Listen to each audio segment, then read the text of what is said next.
Gracias, muchas gracias. Gracias, Juan. Buenas tardes. Lo primero, por supuesto, agradecer a la Sociedad Albaceteña de Ornitología y a la Universidad Popular pues esta oportunidad de encontrarnos, compartir un poco de información.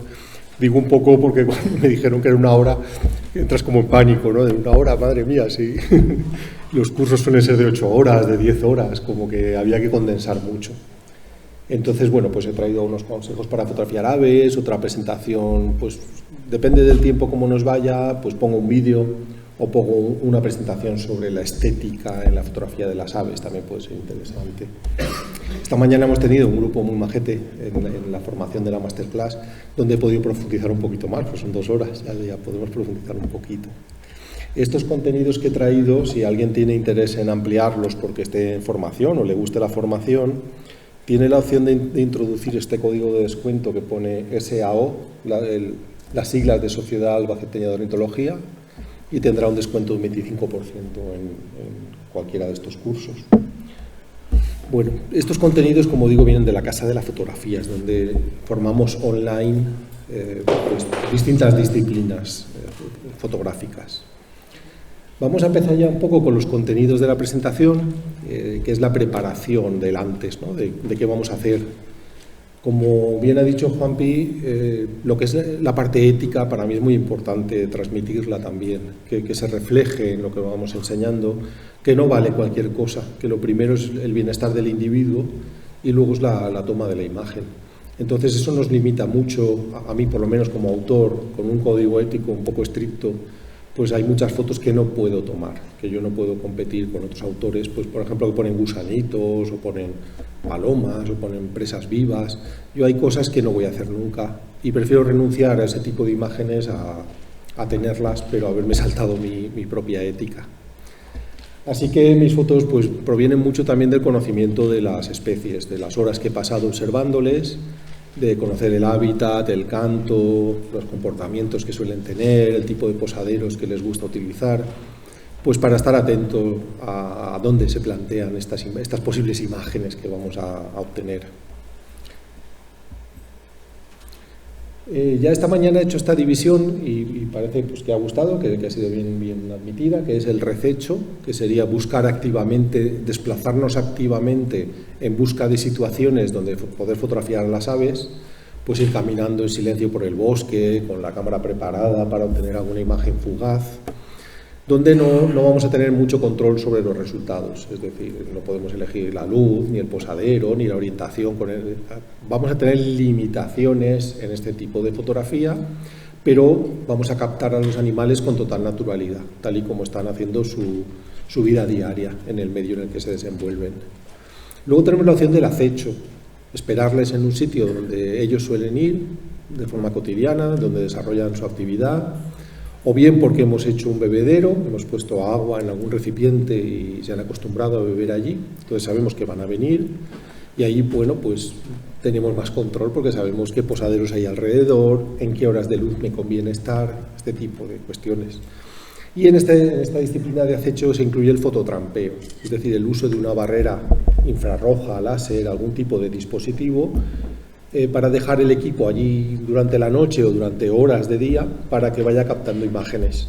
Es decir, es como una trampa fotográfica con un haz invisible que cuando algún animal corta ese haz, activa la cámara y capta imágenes. Es un tipo de fotografía pues, que desde el punto de vista de autora o de autor no te recompensa tanto porque no estás allí, no estás viendo lo que sucede, sino que luego ves, miras la tarjeta y a ver qué se ha hecho. Tienes que influir, por supuesto, porque el encuadre lo tienes que hacer y si vas a utilizar alguna iluminación la tienes que poner. Es decir, la parte técnica la tienes que poner, pero claro, no es tan excitante como estar allí viendo lo que sucede y cómo se comporta el animal y qué tipo de actitudes desarrolla en ese momento. Luego lo que es el escondite, lo que es el acecho es muy cómodo, puedes desplazar equipos más pesados, puedes sentarte, puedes comerte un bocata mientras esperas.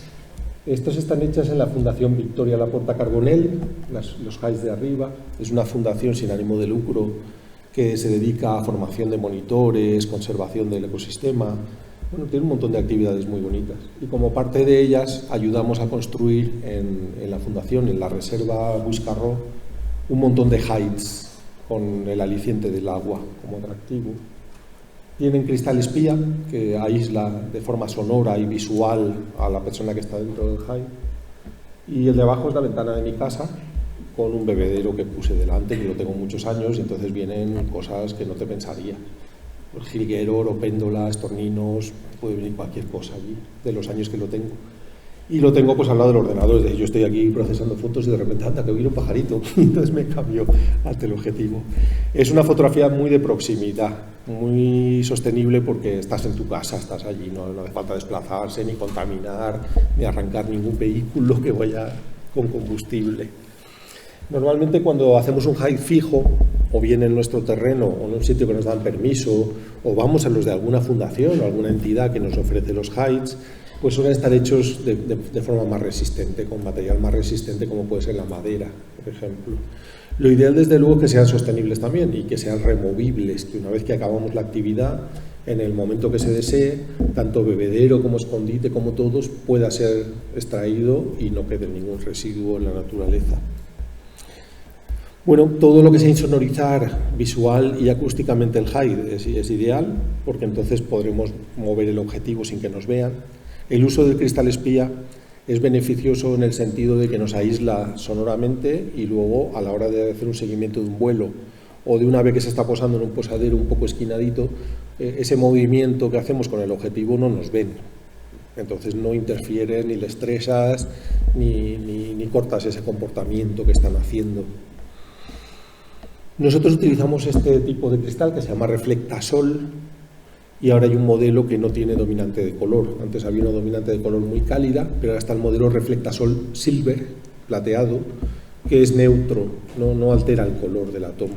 Te quita un poquito de luz, te quita un EV y medio, pero es más el beneficio que la pérdida de luz.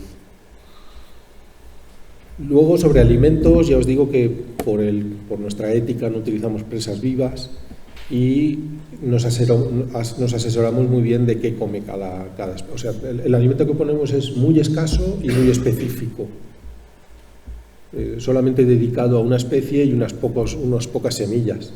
A veces que ha venido algún fotógrafo extranjero me dice, pero ¿por qué no pones aquí cantidades industriales de comida? Digo, porque es que esto no funciona así. Poco llueve, la comida se fermenta o le salen hongos y eso es perjudicial para las aves y además le estás creando una dependencia, ya no busca activamente su alimento de forma natural. No es lo mismo poner ahí 3 pipas de girasol y 2 cañamones que echar una palada de alpiste como hay en algunos escondites. ¿Qué consideraciones debemos tener cuando vamos a fotografiar en un hide fijo? Pues es importante ver la distancia mínima de enfoque de nuestro objetivo.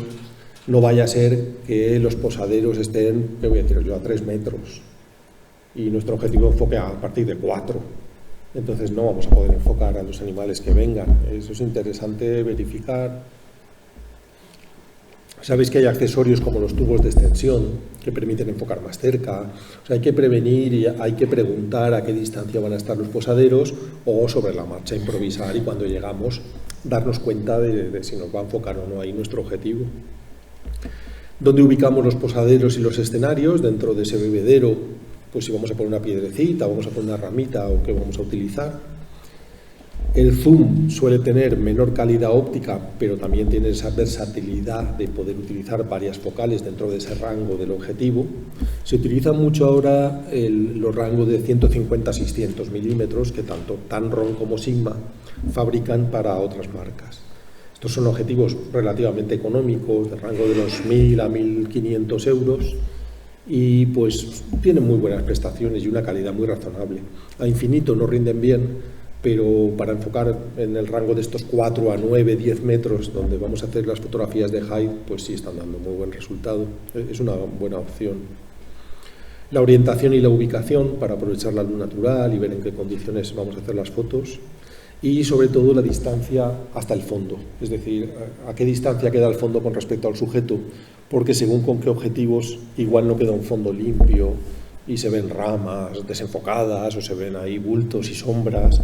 Entonces, si buscamos una estética concreta, una estética limpia, Muchas de estas fotos se utilizan para educación ambiental, las utiliza, por ejemplo, la editorial Anaya, la editorial Susaeta, a través de distintas agencias. Pues claro, ellos me dicen que cuanto más limpio quede, mejor. Cuanto menos distracciones pueda haber en la foto, mejor a la hora de educar con estas imágenes. Ya veis que utilizo un enfoque muy selectivo en el ave. Bueno, no se ve muy enfocado, pero lo está. En foto lo está. Luego utilizo esta fórmula para decidir el tamaño del ave en el encuadre. Hay veces que quiero que el ave ocupe un gran tamaño en el encuadre, pero otras veces quiero dar más presencia al hábitat, que se vea más información sobre dónde vive ese animal. Entonces esta fórmula, donde T es el tamaño del sujeto, O es el tamaño del objeto, es decir, T es el tamaño que va a ocupar en el fotograma el ave. O sería el tamaño del ave, F la focal empleada y D la distancia. Por supuesto hay que utilizarlo todo en la misma unidad de medida. En este caso os he puesto el caso de un jilguero de unos 150 milímetros, unos 15 milímetros es la medida de centímetros del jilguero, 150 milímetros. Mi focal es el 400 y si quiero que ocupe 12 milímetros debo colocarme a 5 metros. Esto es una forma de hacerlo. Otra forma es ir con alguien allí y decir, pon la mano, que vea más o menos el ave lo que ocupa en la imagen. Y así podemos decidir, pues eso, qué tamaño va a ocupar el sujeto en la imagen, si va a ocupar un tamaño muy grande o más pequeñito. Hay algunas claves estéticas que para mí son muy importantes, es decir, la mayoría de mis fotos deberían recoger varias de estas inquietudes, ¿no? El fondo que no sea distractivo, salvo que aporte valor a la escena. Si tiene detalle pero me está informando sobre el hábitat, pues me puede interesar. Normalmente si utilizo teleobjetivos queda muy desenfocado, el fondo queda muy desenfocado y el sujeto queda más aislado, más recortado, más patente. El posadero que sea bonito, que sea acorde con el tamaño del ave, que sea natural, que sea lo que el ave suele utilizar en su comportamiento normal. Hay quien le gusta poner cosas raras ahí, yo qué sé, pues una maceta con no sé qué, pues cada uno su cosa, ¿no? A mí me gustan los posaderos naturales, es lo que hay en el entorno. Si estoy en un pinar, pues procuro tener a la vista del encuadre pues algunas ramas que me interesan y a veces en las reservas donde están estos highs te ponen unos posaderos ya, pues es una rama de pino seca con una piñita, con líquenes, por ejemplo. La luz, saber esperar esos días y esos momentos de luz. A mí me gustan mucho los días nublados, de luz suave, con esa calidad de luz tan envolvente. Pero para eso hace falta también un equipo más concreto, porque cuando hay esa suavidad de luz hay menos intensidad de luz. En un día nublado no tengo el sol radiante. Entonces normalmente hace falta pues abrir más el diafragma, llevar un objetivo luminoso, subir más el ajuste de ISO en la cámara. A veces esto es una limitación. Es decir, si no tenemos una cámara que pueda subir, que te voy a decir yo, a ISO 4000 como mínimo, tienes un problema porque los días nublados, con un cristal espía, con un ave que va a volar y se va a mover, pues seguramente tengas que renunciar a hacer esos vuelos o esos movimientos porque la velocidad de obturación no va a ser suficiente por esos factores limitantes, de que el objetivo no es luminoso o tu cámara no puede subir tanto ISO. Es ese compromiso entre lo que buscamos y lo que gastamos para obtenerlo. Pero el equipo es bien importante, sus prestaciones son bien importantes. Entonces, ya digo, yo me gustan mucho los días nublados. Cuando hay previsión de nublado, me voy al hide. Si además hay nublado y sopla de poniente, pues las aves suelen tener sed, entonces vienen muy a menudo a beber. La otra mañana vino gavilán, vino cernícalo, al hide de mi casa, que está a 50 metros de lo que es el chalet donde vivo, de mi casa, en el campo. Pues vinieron una cantidad de aves increíble. Pudieron venir perfectamente 26 o 27 especies y una cantidad grande de individuos.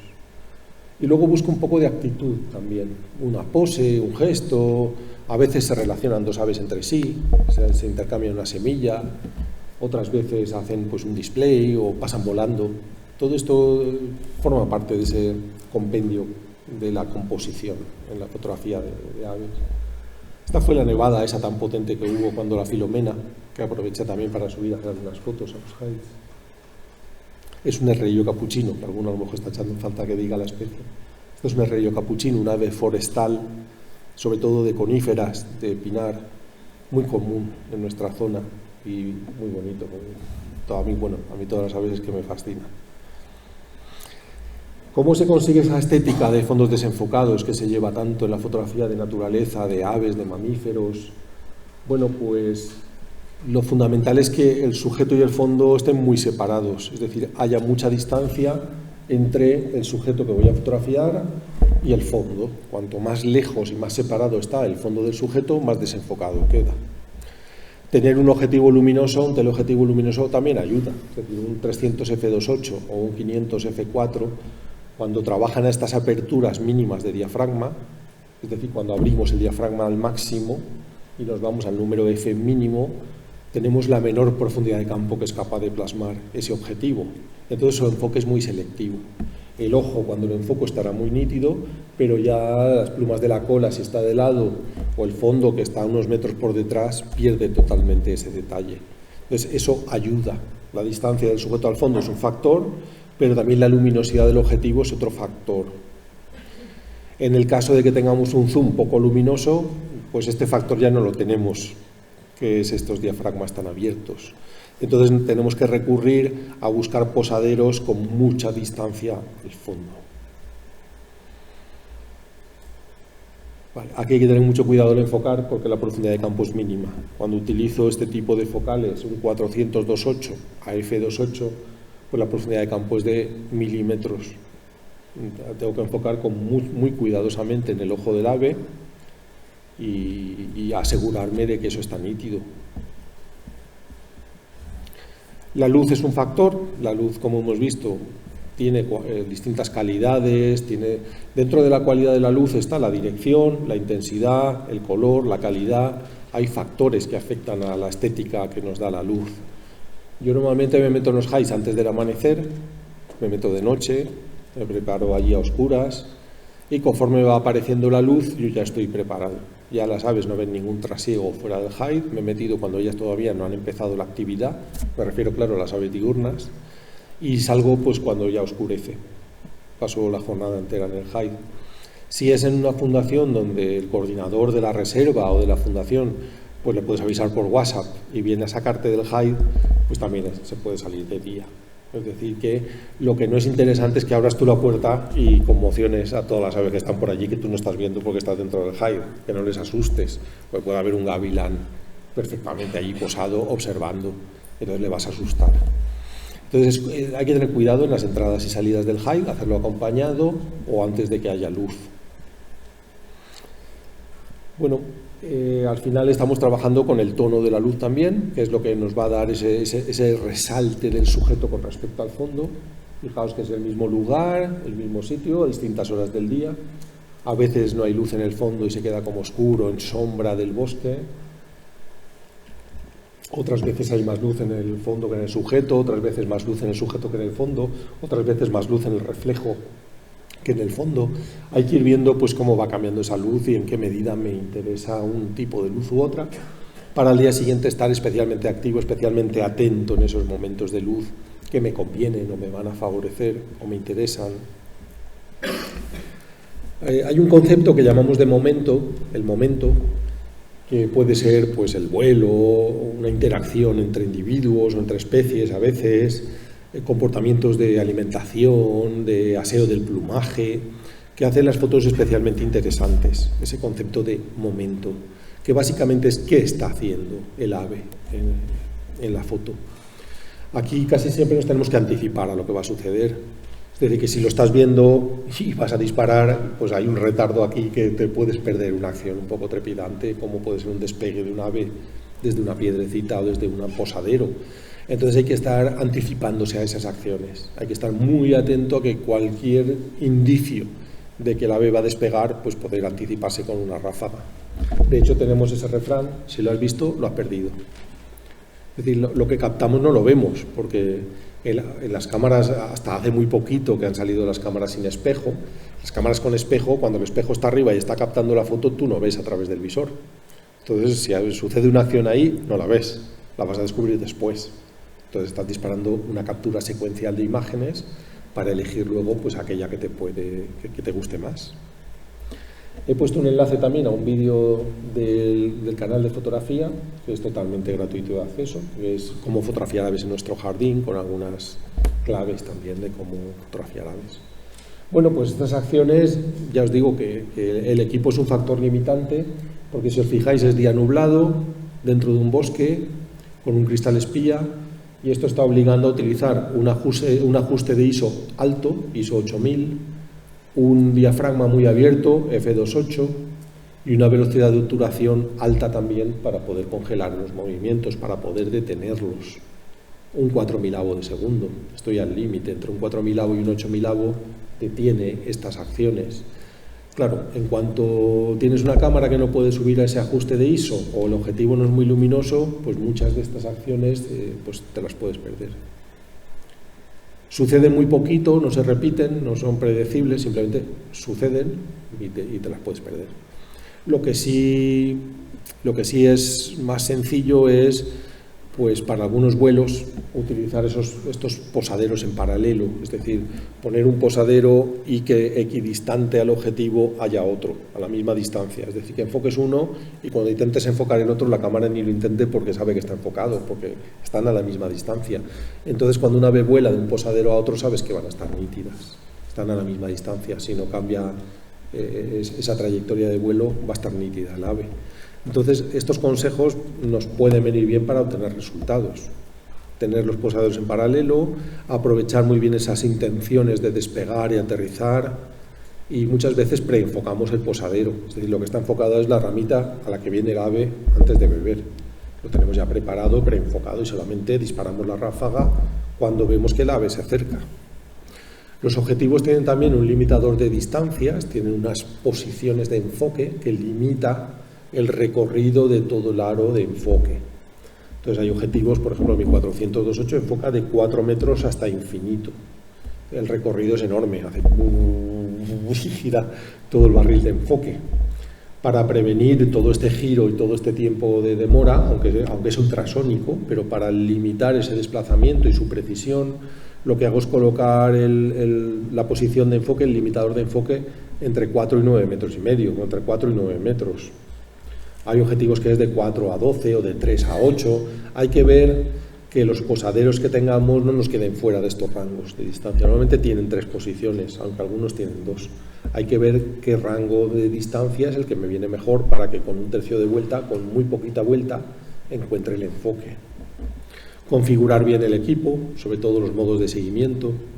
En Canon se utiliza el modo iServo, que es un enfoque continuo. Mientras estoy pulsando el botón, el objetivo está enfocando el sujeto.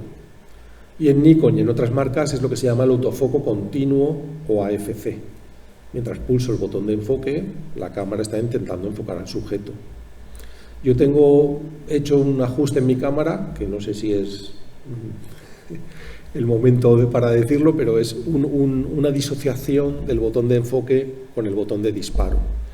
Es decir, muchas cámaras se pueden configurar de forma que tú enfoques con un botón distinto al de disparo.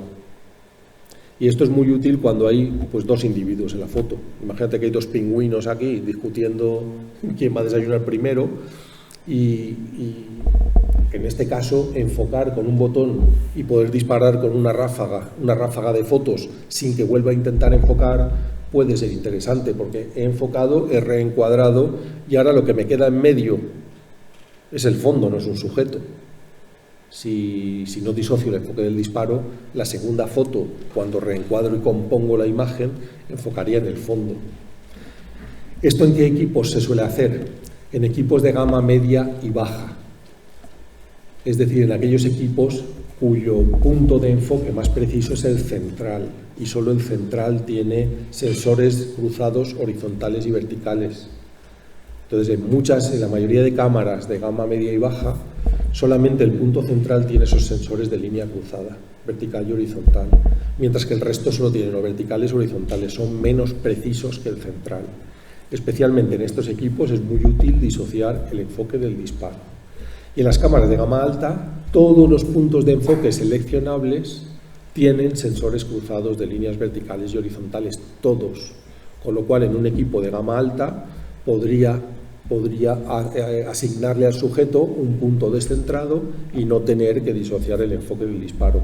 Aún así, una vez que te acostumbras, todos los fotógrafos de prensa, deportes, eventos, incluso bélicos que conozco, tienen disociado el enfoque del disparo. Ahora he estado de jurado en el Foto Assisa y estaba, no sé si conocéis a Emilio Morinati, al reportero de la guerra de Ucrania, y se ha acostumbrado, igual que muchos fotógrafos de prensa, deportes, naturaleza, a enfocar con un botón distinto del que se dispara y trabajar de esa manera. Luego, sabéis que muchas cámaras modernas tienen un sistema de detección de ojos que también cuesta un poco acostumbrarse porque no siempre encuentra el ojo. Yo he estado testando un montón de equipos y hablando con los embajadores de las marcas, y eso pues a veces hay que ir ayudando a la cámara a encontrar dónde está el sujeto.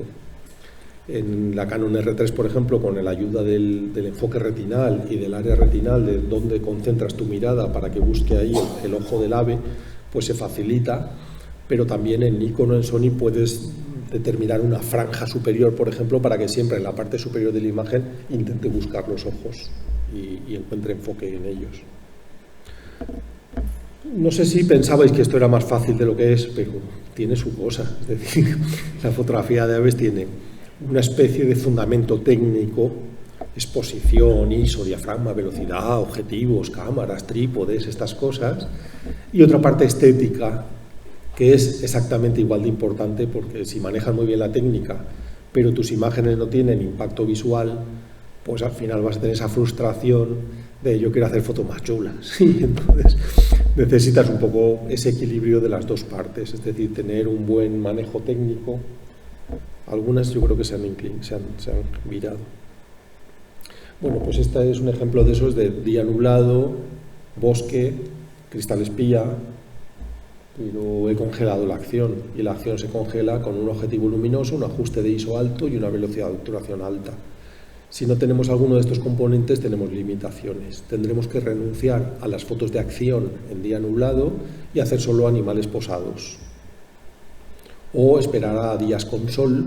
Por ejemplo, para esta foto que viene a continuación, no tendríamos esos problemas. Es un mirlo a pleno sol, una hembra despegando del posadero a pleno sol, y aquí no es problema disparar a ISO 800, f5.6, porque en el fondo no hay detalle ni va a salir, y un 8000avo de segundo. Este tipo de fotos con cualquier equipo lo podemos hacer. O esta serie de verdecillos volando con el sol, la luz de sol, pues no hay gran problema para afrontar este tipo de fotografía. Pero luego hay lugares, situaciones, países, o eso, situaciones, porque al final si te sale un día nublado con poca luz en Noruega, vas a necesitar eso, objetivo luminoso, ISO y velocidad de obturación. Normalmente nos acostumbramos a objetivos que no son los mejores para este tipo de actividad. Es decir, los objetivos deben ser ultrasónicos, debieran ser ultrasónicos, y la potencia de la batería es un factor importante. Es decir, la alimentación del objetivo, la cantidad de caída de tensión que necesita un objetivo para mover muy deprisa y con mucha precisión una lente pesada de un teleobjetivo es una demanda importante. Quizá nadie hubiera pensado antes de la presentación que la batería de la cámara es importante. La batería de las cámaras de gama alta, incluidas las nuevas mirrorless, son baterías más grandes de lo normal y están trabajando entre 11,2 y 10,8 voltios. Entre 4 y 5 voltios por encima de las baterías pequeñitas de ion litio que llevan el resto de las cámaras. Y esto es un factor fundamental. Y si a tu cámara no le puedes poner una batería de mayor voltaje y amperaje para que tenga más caída de tensión y pueda mover una lente pesada de un teleobjetivo, muchas de tus fotos de acción no estarán nítidas. Yo esta mañana he dicho en el curso que hace siglos que no tiro fotos desenfocadas de acción a la basura. O sea, tengo un equipo que cuando pasa un animal volando muy rápido, muy cerca, yo aprieto un botón y aquello está nítido. El autoenfoque ultrasónico de la cámara del equipo que yo utilizo es súper rápido. Y no estoy acostumbrado a decir, anda, de 7 fotos me han salido 3 desenfocadas. No, tienen que estar las 7 enfocadas. Si no, no me puedo fiar de mi equipo. Es decir, el día que vaya a hacer por encargo a alguna especie Dios sabe dónde y la mitad de las fotos estén desenfocadas, pues vaya desastre. Yo estoy acostumbrado a que el equipo no es lo que falla, puedo fallar yo, pero el equipo no debe fallar. Luego hay fotos que son más de diálogos, el sujeto dialogando con el fondo, un elemento que hay detrás y que dialoga con la cigüeña. En este caso, el F28 puede ser un problema. Esta foto de F28, aquella encina sería un borrón, no se sabría ni que es un árbol. Es decir, a veces con un objetivo tan luminoso, con tan poca profundidad de campo, es necesario diafragmar, tener un ajuste de diafragma mayor para tener más profundidad de campo. En este caso se decide F8 porque no es una acción trepidante, no necesito una velocidad de obturación loca, pero sí necesito que aquello parezca un árbol y dialogue con la cigüeña. O entre estos dos buitres que están ahí, están en la misma imagen, pues el espectador en algún momento los va a relacionar, ¿no? Están presentes con lo cual van a dialogar. A veces el diálogo es con un reflejo, también puede suceder que el ave se una a su propio reflejo. Aquí hay que atender pues a la simetría, al equilibrio, estos factores de la composición. En estos casos casi siempre hay una parte real y una parte distorsionada, la parte que se refleja y la parte real. Esto es un charrancito que está, bueno, el ave anterior era un colirrojo tizón, macho, y en este caso es un charrancito que se está sumergiendo para pescar un pez. Y en ese momento genera una simetría, yo, como os digo, disparo una ráfaga, muchas veces no sé lo que va a salir, sé lo que estoy buscando, pero no sé lo que va a salir. Otro ejemplo más claro de diálogo, con dos gaviotas patiamarillas o dos fragatas. Bueno, como os digo, esta presentación pues no me da para extenderme mucho. Tengo una que habla un poquito más de la estética que hemos visto esta mañana, que se llama Bondades de la composición. Y también tengo algún vídeo. Yo creo que no nos va a dar tiempo de ver bondades, pero sí un vídeo.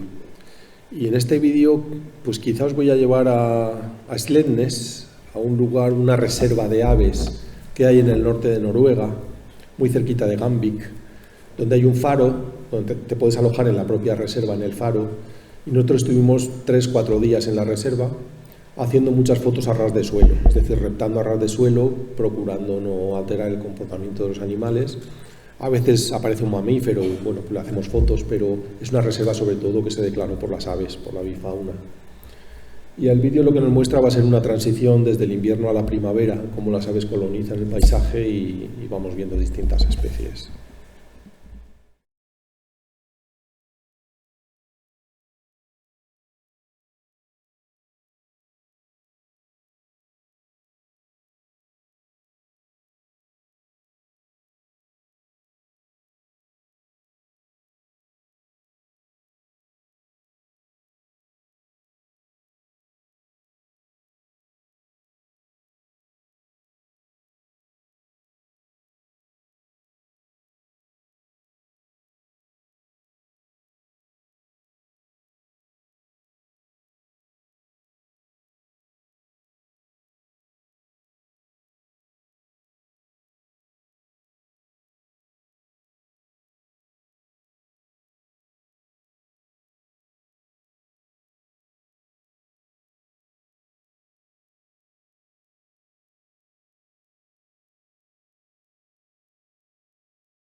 Bueno, quería enseñaros un poco lo que es un reportaje de fauna, ¿no? De qué imágenes podemos esperar obtener en un viaje donde no vamos a tener mucho control sobre las situaciones y el tiempo es un factor. Yo quizá daría paso también a algunas preguntas, porque me ha sonado la alarma de las preguntas, que me había puesto ahí un margen. Voy a abrir un PowerPoint por si acaso no hay preguntas, pero voy a dar la opción también de que pueda haber alguna pregunta, por si alguien tiene alguna cuestión que preguntar. O sobre lo que he dicho, o sobre alguna inquietud particular de su equipo y del uso en su fotografía cotidiana. No sé si hay por ahí alguna. Sí, por ahí estoy viendo alguna. Una duda que ¿Se te oye bien?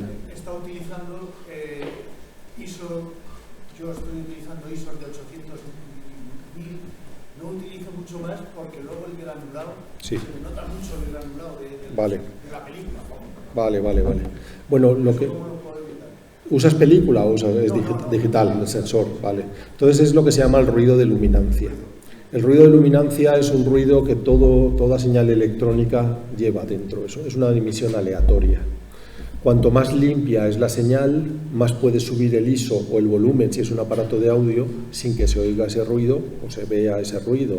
Entonces, si la cámara es muy limpia en sus emisiones, por ejemplo, te pongo por ejemplo mi cámara. Mi cámara puede utilizar hasta ISO 20.000, como utilizaba antes el ISO 800, para hacernos una idea. Es decir, mi anterior cámara digital, mi cámara tiene 13 años ya. Es la Canon 1DX, hace ya 13 años que salió y yo compré de las primeras unidades que llegaron. Bueno, pues la compré precisamente porque necesito en muchas fotos poder subir el ajuste de ISO.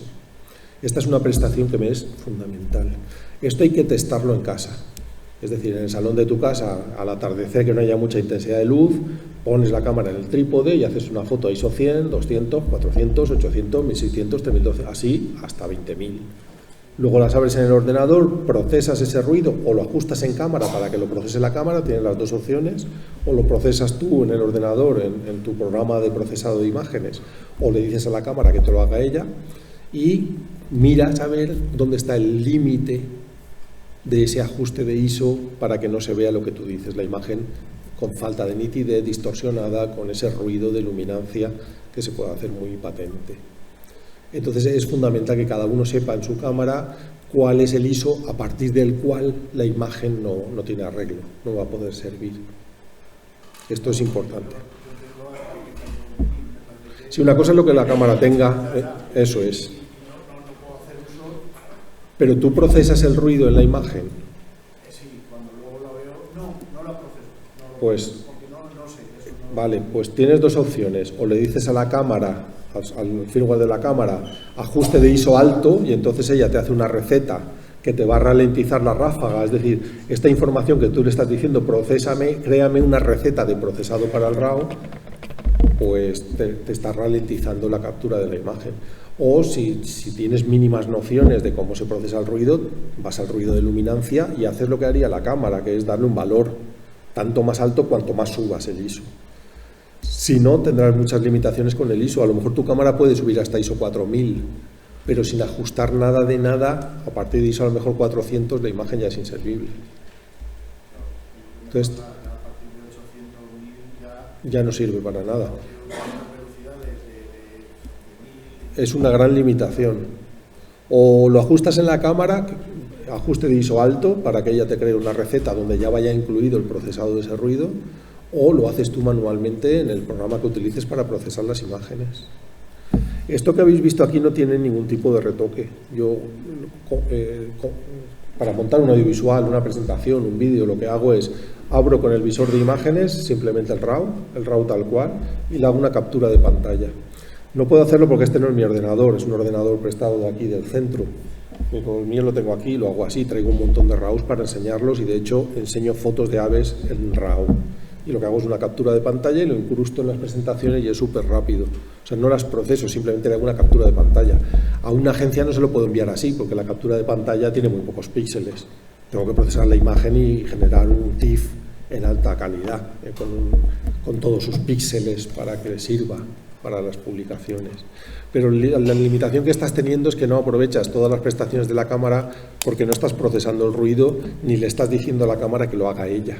Entonces ese ruido que te sale con poco ajuste de ISO ya te sale un valor de ruido muy elevado. Hay una relación directa entre la cantidad de píxeles que tiene un sensor y el ruido. A más píxeles, más ruido.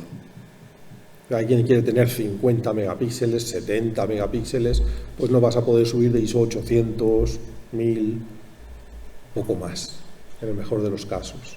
Y otras cámaras tienen 18 o 20 megapíxeles y te pueden subir a ISO 10.000, 20.000 sin problemas y sin ruido de luminancia apreciable, sin deterioro, sin degradación apreciable de la imagen. ¿Hay alguna preguntita más por ahí? Sí, adelante, Antonio. Sales de fotos sobre todo de Jaén, ¿llevas idea concebida?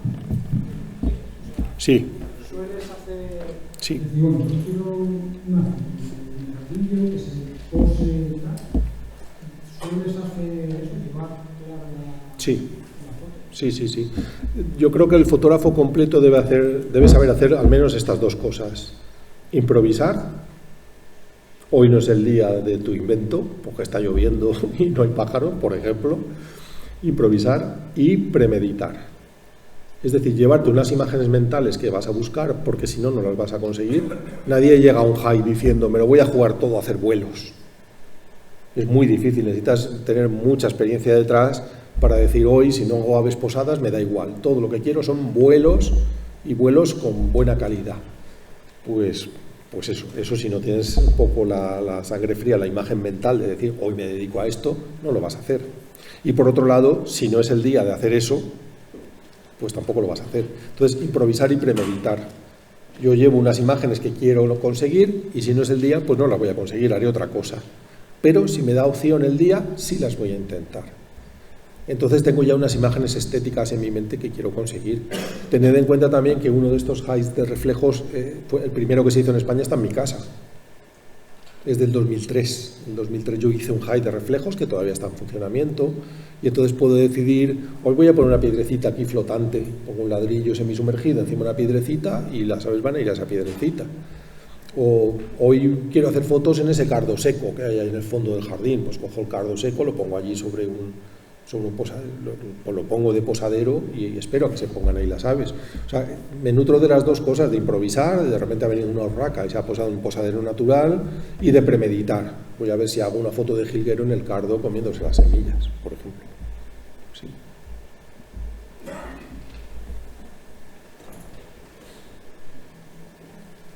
Aquí, sí. De focal. Uf, qué delicado es esto. A ver. No todos los objetivos permiten utilizar un convertidor de focal, no solo físicamente, sino por la calidad óptica que tienen. Entonces, hay un factor limitante bastante contundente en la construcción de las lentes para poder utilizar con calidad un convertidor de focal. ¿De qué depende eso? Pues del diámetro trasero de la lente. Es decir, si el diámetro trasero de la lente es muy chiquitín, como tenía Nikon antes, la montura Nikon F tiene 44 milímetros de diámetro. Los convertidores de Nikon no son nada recomendables. Solo podréis utilizar con cierta calidad el convertidor 1.4. Pero el 1.7 y el 2x de Nikon, el TC301, por ejemplo, de Nikon, no va a funcionar bien con los teleobjetivos de Nikon porque el elemento trasero es un factor limitante para el color y la calidad de la óptica. Sabéis que otras marcas han cambiado la montura, por ejemplo, Nikon ahora con su serie Z de mirrorless ha subsanado este defecto y ahora su montura mide 55 milímetros. Más de 1 centímetro más de diámetro, con lo cual ahora los convertidores de Nikon nuevos para las mirrorless y todos los objetivos nuevos para las mirrorless tienen mucha más calidad óptica. ¿Qué pasa con Olympus y su elemento trasero? Pues lo sabes tú mejor que yo, que no es que sea pequeño, es lo siguiente. Entonces es todavía más chiquitín, poner ahí un duplicador, pues tenemos un problema.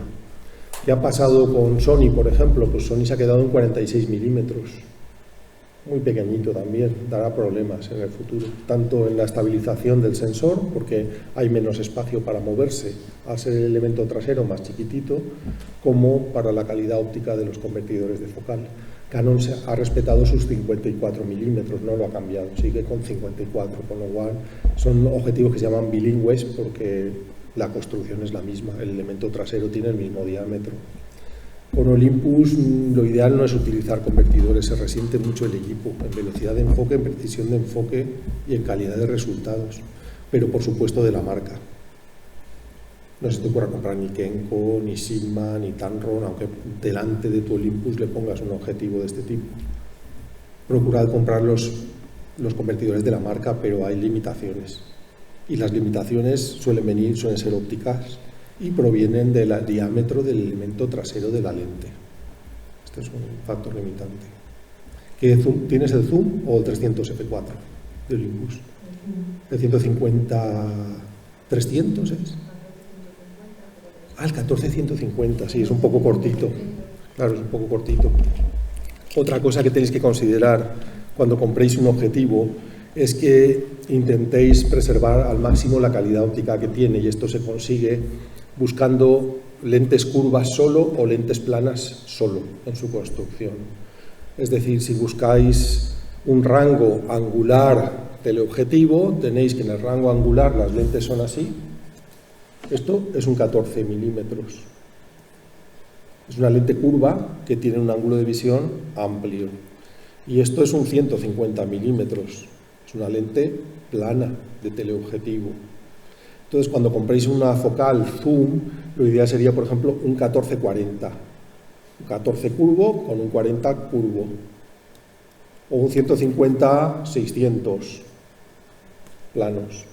En cuanto mezclamos una lente curva con una lente plana, en uno o en otro no va a funcionar bien. Es decir, o en el angular o en el tele se puede resentir su calidad óptica.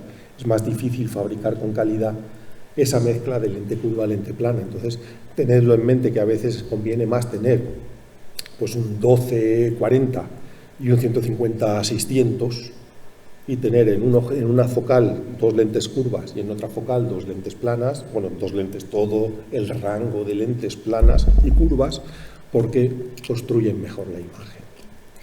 Yo creo que con el duplicador no vas a quedar satisfecha con la calidad, pienso yo. Y te diría que a lo mejor la solución son este tipo de objetivos, no sé si los hace para Olympus, Tamron o Sigma, estos 150-600, G2 de Tamron o el Sports de Sigma, pero puede ser una buena solución. El 300 f4 de Olympus lo he probado yo y tiene una calidad óptica espectacular, pero claro, luego hay que convencer a alguien para que lo pague. A veces es que la solución perfecta no existe. Yo tengo que deciros lo que sé o lo que pienso. En breve sacaré una revisión de objetivos para fauna, tanto de mirrorless como de las cámaras con espejo. Y pues eso, hay un montón de cosas que no sabe el usuario, pero que debería saber. Adelante. Sí, hablando de cambios de equipo, de objetivos, sí. Cuando se ensucian los sensores, ¿cómo se soluciona ese problema? Pues con mucho riesgo si lo haces tú. Es decir, lo ideal primero es remover cualquier parte de polvo, cualquier partícula que pueda haber. Es decir, soplar. El soplado con la cámara hacia abajo y aire a presión para que cualquier partícula de polvo, de sílice, de arena, se desprenda y caiga. Este es el primer paso, digamos, mecánico, físico. El segundo sería utilizar lo que utilizan las marcas que hasta hace poco no se sabía, que son estos tampones adhesivos que, pum, llenan toda la superficie del sensor, captan todo lo que hay suelto ahí, sea pelusa, polvo, lo que sea, y lo remueves y lo pegas en otro sitio, es decir, lo quitas de ahí. Pero si ha habido condensación, es decir, si ha salido con un cambio de temperatura muy brusco, puede haber suciedad adherida al sensor que no se va a llevar ese tampón adhesivo.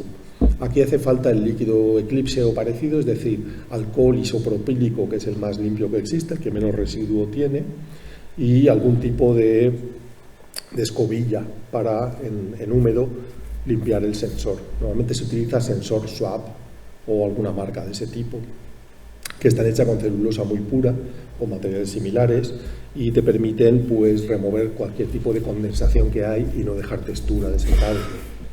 Pero todo esto son riesgos. Es como, no sé, si te vendieran un coche y te dijeran, no, usted tiene que cambiar aquí el carburador, usted, va a cambiar el carburador y le puede estallar el coche. Pues qué cabrones son, oiga, solucionen esto antes de venderme un coche. Pues esto es lo que no le hemos pedido a los fabricantes. ¿Cómo me va a vender usted un sensor con una almohadilla adhesiva que cuando se colmata de cosas, ¿quién me cambia eso? Eso como, ¿qué tengo que limpiarlo yo? ¿Qué tengo que hacer con esto? O sea, esas son cosas que hacen los fabricantes que no debieran hacer. Como el tema este que os decía de las baterías. Es decir, no me pongan en el cuadro del sistema que una 5D Mark IV es compatible con un 300-2.8 porque es mentira. El 90% de mis fotos no van a estar enfocadas porque la batería de esa cámara no mueve ese objetivo. Es falso lo que usted me dice. No es compatible al 100%. Pues eso, que no nos hacen estas cosas los fabricantes. Tened en cuenta que los fabricantes por definición son unos cabrones, es decir, quieren tu dinero. Esto métetelo en la cabeza. Sigma, Olympus, Canon, Nikon, todos quieren tu dinero. ¿Y qué debemos hacer nosotros? Maximizar nuestra inversión. Mis objetivos tienen 30 años, conmigo han hecho muy poco dinero. Mis cámaras las cambio cada 15 años, conmigo hace muy poco. De hecho, cuando yo llamo al CEO de Canon, oye, Óscar Mateo, que necesito, no sé qué, tú no eres negocio para mí. No, pero si te pongo verde, sí puedo hacer que dejes de hacer negocio en cierta medida. Entonces me tiene que cuidar, pero pues eso, hacer buenas inversiones. ¿Qué es una buena inversión? Pues un equipo que dure mucho y que te dé muchas prestaciones. Yo esta mañana hacía una cuenta a la vieja muy fácil. Una de las mejores cámaras que hay en el mercado ahora mismo es la 1DX de Canon. Sí que eso os digo, una de Nikon y una de Sony, pero tienen también sus limitaciones. Ahora mismo la Canon 1DX de hace 13 años está en 800 euros en internet con 15-20 mil disparos. Es una cámara que valía 6.500 euros y que os va a durar 15 años más. De uso salvaje. Ya tiene baterías de alto voltaje, de alto amperaje, puede mover cualquier teleobjetivo que se haya fabricado sin ningún problema, un rango dinámico de 14 Vs, ISO 20000, es una cámara que por 800 euros no puedes comprar nada mejor. Y objetivo de segunda mano, lo mismo, un 300-2.8 vale 1.100 euros, vale como un Tamron G2, pero es un 300 F2.8. Yo lo compraba con los ojos cerrados antes, uno de segunda mano que uno nuevo con todas esas prestaciones. Son objetivos irrompibles, mi 400-2.8 lleva 25 años conmigo. Es de hierro colado. Lo presto, el que haya ido a la Fundación Victoria Carbonell a hacer fotos en estos highs, muchas veces se habrá encontrado con mi objetivo que lo he dejado allí para que lo use el que quiera. Sí, adelante. Sí, es full frame, sí. Además no suelo reencuadrar mis fotos, yo no reencuadro las fotos. Las intento dejar acabadas tal y como salen de cámara. Llevo más de 30 años haciendo fotos y sería burro si a día de hoy todavía estuviera reencuadrando. Hubo un momento en mi historia que dije, tío, deja ya de recortar las putas fotos, préstale más atención en el momento de la toma, que no tengas que recortarlas después, que ya está bien. Como si llamas a un fontanero de estos de 40 años de experiencia y te deja una gotera en el grifo. No, esto no puede ser así. A ver, ¿tenemos algo? Sí, por favor.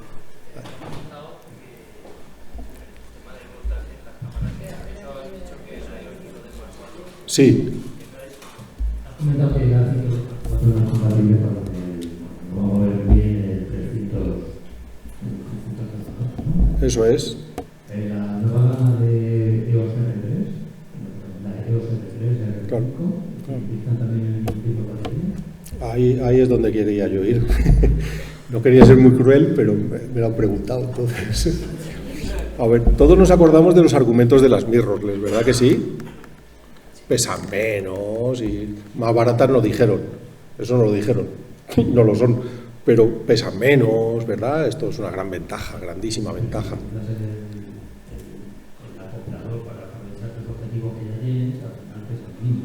Pero bueno, vamos por partes, dijo ya que el destripador. Vamos por partes. Primero, te dice que las mirrorless le van a pesar menos y de repente Canon saca la R3 con la batería grande, pesada y el cuerpo grande y enorme de una con espejo. ¿Conocéis la R3? Luego la buscáis, Canon R3. Vais a ver un pedazo de cámara así de gorda que pesa muy poquitos gramos menos que la 1DX y lleva las mismas baterías enormes. Entonces el que se ha comprado la R5 y de repente ve que Canon saca la R3 con la batería gorda, piensa, ¿me hará falta a mí esa batería gorda para mover mi teleobjetivo? Hombre, no te quepa duda No van a sacar una mirrorless pesada porque sí. ¿Qué ha pasado con la nueva de Nikon? ¿Qué ha pasado con la Nikon Z9? ¿Alguien la ha visto? Es así de gorda y tiene las baterías gordas de las Nikon de 5 y de 4S de antes, de altas prestaciones, la batería gorda que pesa de Nikon. Y si te has comprado una que no lo tiene, ¿qué pensarás? Porque esta sí lo tiene. ¿Qué ha pasado con la última Olympus? ¿La has visto ya la última Olympus? Ah, pues ya la verás y te acordarás de lo que digo. Es así de gorda y tiene un pedazo de batería así de gorda, que son las que llevan las cámaras de gama alta con más voltaje y más amperaje, porque si no el 300F4 no lo va a mover igual de bien. ¿Y qué se dice de la próxima Sony? Que va a traer una batería así de gorda, porque si no el 400-28 de Sony no se mueve bien. Y si te has comprado el modelo anterior que no tenía esa batería gorda y te has comprado el teleobjetivo, ¿qué cara de gilipollas se te queda? Tienes que estar pensando, ¿serán desgraciados? ¿Ahora sacan esto? ¿Ahora que me he comprado yo el modelo anterior que tiene la batería chiquitita, me sacan esta con él para que sospeche? Para que sospeche, no, porque si no, no va bien. Pues así es la vida. A mí Fuji hace siglos que me llamó de embajador de la marca. Yo he dicho que no a Canon, a Nikon, a Olympus y ahora a Fuji. Y entonces les dije, me dijeron como argumento, ya verás Benito, si Fuji va a sacar un 400-28. Digo, anda que bien, ¿y vais a cambiar toda la caja de la cámara, de todas vuestras cámaras para poner una batería más gorda? No, pues no enfocará. Oh, ¿que sabes tú más que los ingenieros de Fuji? Digo, no, ¿cuándo sacáis el objetivo? No, en meses. Esto fue en el 2006. En meses, me dice el tío, aún no ha salido un 400-28 de Fuji, ni saldrá, porque tienen que cambiar toda la caja de las cámaras y meterles unas baterías grandes para que lo mueva, o no lo moverá, porque son lentes pesadas, de mucha precisión, que se tienen que mover a mucha velocidad y necesitan una caída de tensión con un voltaje y un amperaje potentes, si no, no van. Y esto está pasando con Olympus, Canon, Nikon y esperemos a Sony, que no tardará. Esperemos a Sony, que no tardará. Pues todo esto es lo que hay que ver cuando uno compra, que todavía están de experimentos. ¿Qué pasa con los sensores? Los sensores siguen trabajando en caliente, ¿no? No es una tecnología fría, los sensores calientan. ¿Y qué pasa cuando tienes un sensor 6 horas trabajando en un high que no se ha apagado? ¿Cuánto ruido de crominancia tiene ese sensor que está caliente? No, está a 60 grados ahí metido. Pues que no da la misma calidad óptica cuando estás trabajando con esas temperaturas en el sensor. El sensor no descansa. Mientras estás haciendo fotos, el sensor está enviando imagen, está activo, no es como una cámara con espejo, no funciona igual. Entonces, vale, cámbiame eso, pero cámbiame también la tecnología. Y en vez de que sea de barrido, que sea de captura directa, y te quitas el aliasing, y te quitas todos los problemas de difracción que está viendo ahora con estas cámaras. Es que experimentar es muy bonito y mientras alguien lo pague, pues adelante, los fabricantes felices, están haciendo caja. Por eso tenemos que pensar un poco cuál es la tecnología disponible, asequible, que podemos comprar. ¿Quién se va a gastar 14.000 euros en un 400-28 de Sony o de Canon o de Nikon? Que yo sepa, nadie que esté en su sano juicio, si vale como un coche. Antes me cambio el coche que me compro ese objetivo, ¿no? Me puedo gastar 1.500, el que mejor le vaya algo se gasta 2.000, 2.200, pero de ahí para arriba, esto es engordar a esta gente, que se busquen a otro, a mí conmigo que no cuente, que yo me borro de eso. Entonces hay alternativas de muy buena calidad, de muy buena calidad y ahora mismo a muy bajo precio. Cierto es que las mirrorless no hacen ruido, También es cierto que con el argumento del peso nos estamos cargando la calidad óptica. Ahora el argumento no es la mejor calidad óptica, es esto pesa menos. ¿Y de dónde sale ese peso? Pues que ahora se usa más plástico y se usa menos hierro y las lentes ya son distintas y no son igual que antes. Y por eso ahora los convertidores de focal no conectan. A mi 400-28 le puedo poner 3 convertidores de focal. Aquí tengo fotos, estas que hemos visto esta mañana, pero que puedo enseñar ahora mismo, que están hechas con 3 convertidores de focal, un 2x, otro 2x y un 1,4x. 3 convertidores con un objetivo, con una calidad brutal. ¿Por qué ahora no conectan? Para que no te des cuenta que con los objetivos modernos, que valen un pastón, no se puede hacer esto. O sea, no da la misma calidad. Por eso ahora físicamente no conectan, no puedes conectarlos. O sea, que se les ve el plumero de muchas maneras. Ahora, con el artículo estoy hablando con los embajadores de la marca. El último con el que he hablado, Antonio Liébana, que fue representante de Canon, fue embajador de Canon y ahora lo es de Sony. Entonces me puede decir claramente qué pasa con uno y qué pasa con otro y qué limitaciones tienen.